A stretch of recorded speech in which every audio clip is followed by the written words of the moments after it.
Hey, this is Don from Padlock Technologies again with another video. This time I am going to be doing something rolling around TrustSec, and I'm going to tell you exactly why you need to be careful when you do TrustSec. Because if you do TrustSec and you do what I just did in this lab, it will burn you. In fact, you will bring down an entire network because of this. So this is why you always want to do stuff in lab and lab out stuff before you do it in production, because if this was a hospital or something like that, you could have a major problem. And this is why you definitely need to understand TrustSec. And people that, have been doing this for years can make this same mistake. Now, before I get in the lab and show you exactly what happened, and I mean, I fixed it in like 2 seconds, but still, if this was like a mission critical site, you can have some problems, right? And then now you got to explain this to the board and all that good stuff. So definitely watch this video because this could save your career. You don't want to have a resume changing event. Now, again, before we get into the video, if you like stuff like this, please don't forget to share, comment, like, and subscribe to the channel. I just started introducing memberships, so you can support the channel. This helps me, buy new gear and, make more videos. So I'd appreciate, if you want to do something like this, you want to support the channel, become a member. I also created a school community, which that's going to be like super school, the super cool stuff, because I'm going to have career advice in there. We'll start building out courses there as well. We're also going to be having network design reviews. So if you are in the network design and you're not sure, I want to build that community up so we can all help each other and give game to everybody, right? There's enough money in this game, there's enough opportunity in this game that everybody can share their advice and their experience. I just don't want it to be my own. I want to bring people in so we can help the future engineers and we can bounce ideas of each other, because there's nothing like having peer reviews with people that know, like, and respect, that you can put your design out there, or if you have a certificate question or you need some advice on career, I'm always going to be there answering questions and helping people out. So again, subscribe to the channel, and if you want to support the channel, become a member. All right. Now let's get in the lab so I can show you exactly what not to do with TrustSec. All right, so you see, this is, the typical lab. Y'all seen this a million billion times. So what I was doing is I did TrustSec over here. I believe this is the Florida site or something like that with this switch right here. Now, what happened when I did TrustSec? I'm gonna go ahead and I don't even know why that just came up. So we're gonna skip that version for now. So we're gonna log in here. And everything was working, everything, TrustSec was working fine, right? I got my environmental data. Now I'm gonna let you know right now, I'm doing the old school TLS 1.0 version. This is only because I'm doing it in the lab. I would not do the old school TLS 1.0 version in production. And I'm warning you now, don't do that because you don't want to enable TLS 1.0. And that's what the pack file technically does behind the scenes. So if you look at our environmental data, everything's good to go. Got my environmental data, got some SGTs that I created, blah, blah, blah, blah. Everything's all good. So what happened when I actually pushed the policy down to it? Well, by default policy is a denialist policy. It's a default deny. So what ended up happening is I was getting TrustSec, it's like it worked the way it's supposed to, but it was going to the wrong policy because my default policy was a default deny. Now, if you looked at my other videos about denialist versus default denialist versus default permitless, you'll learn that, hey, they both have their pros and cons. You just got to be careful. But I forgot that my default was a deny list. So what ended up happening is if we look at the policy here, we look at our TrustSec policy. This is just SXP stuff, so don't pay attention to that too much.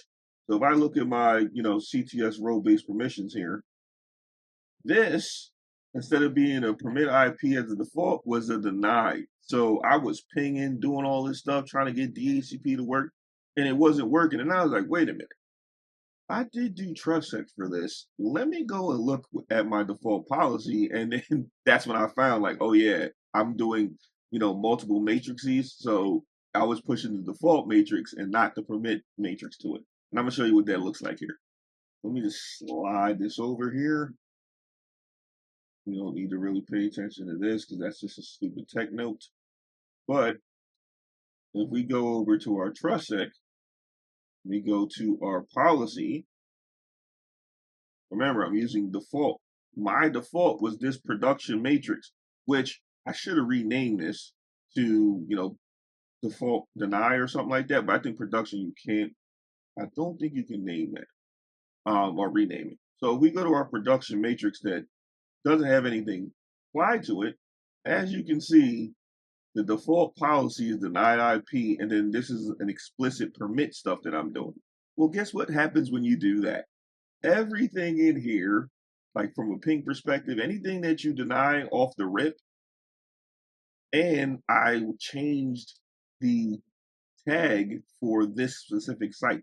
So anything that you don't explicitly permit, blocked off the rip. So that's why none of my pings were working, right? So we go back to our matrix list, and then we got the default permit, which is basically permit everything and deny something, whatever. Now it depends on what you want to do. If you don't want to use up all the TCAM in the switch, you could go with the deny list because everything's going to be denied and you're going to explicitly permit stuff. But again, this can cause this problem in real life. You can actually bring down the network because, oh, we changed the SGT that we're actually assigning and we didn't create a policy for that. So here's my permit. Let's go here, production permit. So once this swings over, as you can see, everything is green, everything can talk to each other. Now I could have put this in monitoring mode, but not all switches support monitoring mode, so you definitely have to be careful when doing this. And then even in my default policy, the production policy, the thing that saved my butt on this is I made sure, and I'll do it from the source tree here, instead of going through all the squares. I made sure my production servers can talk to my trusted devices. It was permitted to talk to it. So guess what's in my production servers? ICE. ICE is in there. If I had ICE, my ICE nodes as different tags, and they weren't production servers, and I did what I just did, this is what happened when you don't pay attention. I was looking at something and I just went go and could have caused a problem. But say this my ICE nodes were in ICE servers and it wasn't production servers, and I pushed that deny policy. Well, guess what happens? Well, now ICE can't talk to the switch, and then I have to shut down the switch, create the whatever policy I need to create, then turn on the switch again and get the new policy with the new statement in there. Now imagine if you had 1,000 switches like that. This is where thinking about doing deny list versus permit list and TrustSec, this is where it can burn you if you don't tweak this and make sure you got it rocking and rolling and tight. Because if it's not tight and you make any mistake, down goes Fraser on this. So what happened from a policy perspective? So we look at our policies here, we go to our policy set. The one change I made for the Florida site, which is over here somewhere, is right here. So what I said was the location of the switch is coming from, the device location is Florida, so that network access device, which is the switch, is in the Florida location. So this is a location-based policy. And then I just said, hey, if the machine is in domain computers, which it is, because I already did the certificate and all that good stuff. So I gave it the same domain computers, profile, but I changed the tag to FL employees instead of just domain computers, which is down here. And I'm doing some posturing on this one, right? So what happens is if FL employees has a different tag, well, guess what happens? My policy, if I don't have a policy for that tag, I don't have any policy and it failed to the default, which is denied, right? So that's what screwed me up for like 3 seconds. But again, I had that backdoor to let me get into the switch and change the policy without rebooting the switches. So we look at show CTS role base SCT tag all, RCT map all. As you can see, there's nothing currently in there right now. Let's turn on this. We'll just turn that on, wait for that to come up, and then after a while, when it reboots or when this comes up on the back end, what you'll see is you're gonna see a tag. I think I made it 20,099, I think. This is EPM logging, so looks like it just came up because I got an IP address there immediately. EPM logging is great for troubleshooting. I just do it in the lab so I don't have to sit there and look at the actual session for it. I can tell, hey, this is going to be IP address, this is the MAC address that just came up, and this is the authentication session. So now, here we go. So now that we got this local here, and I did make it 20,099, I know that is technically this PC. And if we look at the, access sessions here, interface, what interface is that? Detail. Like I said, because I have EPM login, I don't really need to worry about that. There's the IP address. Here's the MAC address. Here's the session. .1x successfully authenticated. Here is the tag that got put there. And then if we go back, now the reason why I had to restart this because I had a power outage, just dropped everything, so I had to basically go back here. So hopefully the actual session will show up somewhere over here. And there it is, FL user. Here's the Windows 8 machine technically. And if we scroll over, I think I have SGT tag as one of the columns here. SGTs, yep, there you go.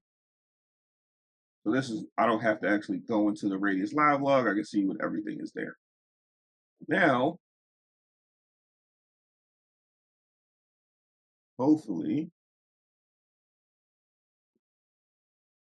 we log in here.